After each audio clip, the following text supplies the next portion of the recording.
Oke teman-teman, seperti biasa ya, di video kali ini saya ingin berbagi tentang aplikasi Pinjam Yuk. Dimana di aplikasi Pinjam Yuk ini ada tagihan sekitar hampir 60 juta. Sudah telat ya. Sudah telat semua teman-teman ya, karena di sini ada 3 pembayaran. 1, 2, 3. Jadi ada 3 pembayaran ini sudah telat semua. Totalnya hampir 60 juta. Nah, seperti apa sih resiko telat bayar di aplikasi Pinjam Yuk? Buat teman-teman, tonton video ini sampai selesai, jangan di skip agar kalian tidak gagal paham teman-teman. Di sini saya ingatkan lagi buat teman-teman ya. Di sini saya tidak mengajak teman-teman untuk tidak bayar atau gagal bayar, tidak.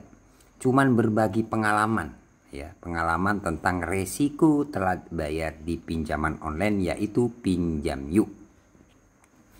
Oke teman-teman, seperti biasa ya, sebelum kita lanjut ke pembahasannya, buat teman-teman yang belum subscribe ke channel ini, jangan lupa tekan tombol subscribe-nya. Dan buat teman-teman yang sudah subscribe, saya ucapkan banyak-banyak terima kasih ya, karena telah mendukung channel ini. Jadi saya lebih semangat berbagi informasi seputar telat bayar, gagal bayar di pinjaman online, baik itu ilegal maupun legal teman-teman. Oke, tanpa lama-lama langsung saja kita bahas teman-teman. Nah ini teman-teman, nah ini tagihannya teman-teman bisa lihat sendiri. Oke, ini untuk pembayaran yang pertama ya, atau cicilan yang pertama lah ya, kurang lebihnya seperti itu. Nah, di sini teman-teman, nomor pinjaman sekian-sekian, nominal pinjaman itu 15 juta, tanggal pencairan tanggal 25 bulan 4 2025, ya kan? Nah, di sini teman-teman keterlambatan cicilan, tanggal jatuh tempo tanggal 9 bulan 5, ya. Jadi tanggal 9 bulan 5 2025, artinya ini sudah lewat 1 minggu, ya. Jadi untuk pokok cicilan yang pertama itu 15 juta.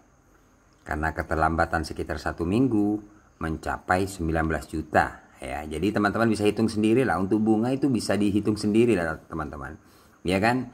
Jadi untuk pinjol itu kalau teman-teman telat bayar, misalkan besar pinjamannya itu lumayan, yaitu 1 minggu. Kalau 2 minggu, 3 minggu, 1 bulan sudah berapa, ya kan. Nah seperti itu. Ini sudah telat ya untuk cicilan yang pertama. Yang kedua di sini teman-teman sama ya. Nih nominal pinjaman 15 juta, tanggal pencairan tanggal 24 bulan 4 2025. Kemudian tanggal jatuh tempo tanggal 8 bulan 5 2025. Artinya ya kurang lebih 5 harian lah ya keterlambatan. Ini sama ya, untuk pinjamannya atau pembayarannya ini mencapai 15 juta ya. Mencapai 19 juta teman-teman ya.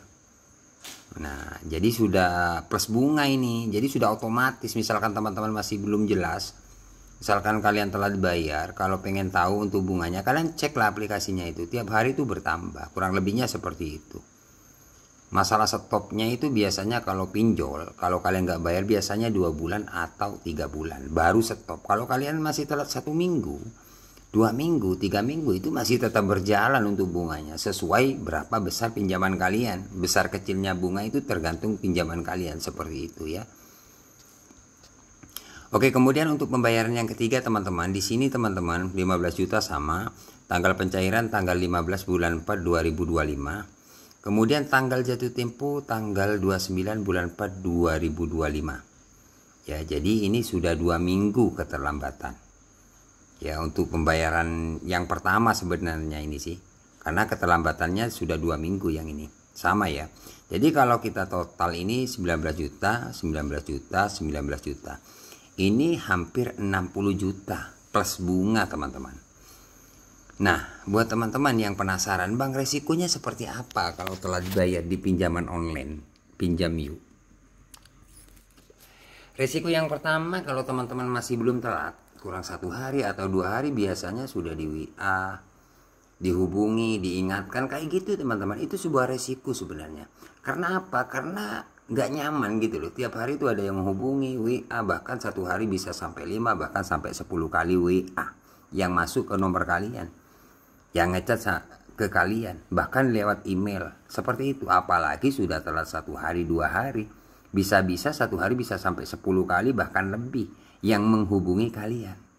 Seperti itu. Bahkan kalau teman-teman sudah lewat sekitar 3 hari atau 1 minggu, biasanya ada semacam teror. Ya, jadi beda-beda setiap orang-orang yang gagal bayar itu. Ada yang diteror, diancam sebar data mau disalahgunakan. Bahkan ada yang komen biasanya kayak di Facebook atau di TikTok atau di IG, nah kayak gitu. Ya, jadi risiko telat bayar itu yang pertama-tama sudah pasti kalian akan dihubungi, kemudian diteror, ditakut-takuti. Nah seperti itu. Ada sebagian dari teman-teman subscriber yang telat bayar tapi nggak diteror, jarang WA, beda-beda gitu. Intinya kalau teman-teman telat bayar, nggak mampu bayar, nggak ada dana untuk pembayaran, ya kalian kuatin mental itu aja, karena kalian akan dapat WA tiap hari kayak gitu loh.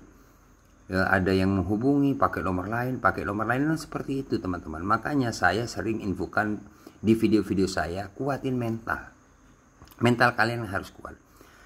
Nah ini keterlambatan kan sudah 2 minggu sampai sekarang. Apakah aman? Masih aman. Untuk sebar data, apakah ada sebar data Bang? Jawabannya nggak ada sebar data. Cuman kalau gertak-gertakan itu tiap hari ada teman-teman. Apalagi sebesar ini untuk pinjamannya. Gitu loh, bayangkan teman-teman. Teman-teman banyak di luar sana yang cuma 3 juta, 2 juta sudah panik dan ketakutan. Kenapa saya tahu? Karena tiap hari banyak yang WA saya, yang hubungi saya, yang sharing sama saya, banyak. Jadi ketakutan. Makanya kalian harus kuat mental. Seperti itu ya. Mental kalian itu dibutuhkan kalau kalian telat bayar di pinjol. Karena DC-DC pinjol itu biasanya neror, nakut-nakuti. Seperti itulah cara-caranya. Jadi untuk aplikasi Pinjam Yuk ini sejauh ini untuk sebar data nggak ada, cuman ya WA tiap hari. Masih telat 1 minggu 2 minggu itu masih gencar-gencarnya di WA, di telepon teman-teman. Ya tiap hari ada sih, tetap ada yang WA, ada yang nagih gitu loh. Ya kalau saya respon terus sih, ya Pak masih cari dana, masih usaha. Nah setiap hari saya balas kayak gitu loh. Padahal dari pihak penagih ya nggak mau tahu alasan apapun, tapi setidaknya saya tetap balas. Kalau teman-teman nggak mau balas ya boleh-boleh aja, nggak ada masalah, nggak balas nggak masalah gitu loh teman-teman. Cuman yang pertama-tama kalian harus kuat mental itu aja sih, ya. Kemudian untuk DC lapangan, untuk aplikasi Pinjam Yuk apakah ada DC lapangannya? Jadi sejauh pengalaman saya untuk aplikasi Pinjam Yuk ini masih belum ada teman-teman. Karena banyak masukan dari teman-teman subscriber yang telat bayar itu ada yang 2 bulan, 3 bulan, bahkan ada yang 1 tahun itu nggak ada yang didatangi seperti itu. Makanya banyak teman-teman subscriber yang komen, ya, yang komen, Bang, apakah aman Bang dari DC? Saya bilang aman karena subscriber saya mungkin di seluruh Indonesia ya ada sebagian itu yang gagal bayar tapi aman sampai sekarang nggak didatangi seperti itu teman-teman ya. Jadi intinya ya hutang wajib dibayar. Tapi kalau kalian nggak mampu ya nggak usah takut lah, intinya kuatin mental. Itu aja sih. Jadi untuk pengalaman saya di aplikasi Pinjam Yuk sejauh ini masih aman dari sebar data ataupun DC lapangan. Oke, seperti itu ya. Pengalaman dari teman-teman subscriber juga banyak yang gagal bayar tapi aman-aman saja sampai sekarang. Oke teman-teman, terima kasih ya. Nanti saya update lagi untuk aplikasi Pinjam Yuk ini. Ingat teman-teman ya, di sini saya tidak mengajarkan teman-teman untuk tidak bayar atau gagal bayar, tidak. Di sini saya cuma berbagi pengalaman tentang resikonya seperti apa, misalkan telat bayar ataupun gagal bayar di aplikasi Pinjam Yuk. Sesuai pengalaman saya, sesuai pengalaman dari teman-teman subscriber juga. Oke, terima kasih. Jangan lupa like, komen, dan subscribe. Tunggu video-video updatean terbaru dari channel Markas Pinjol.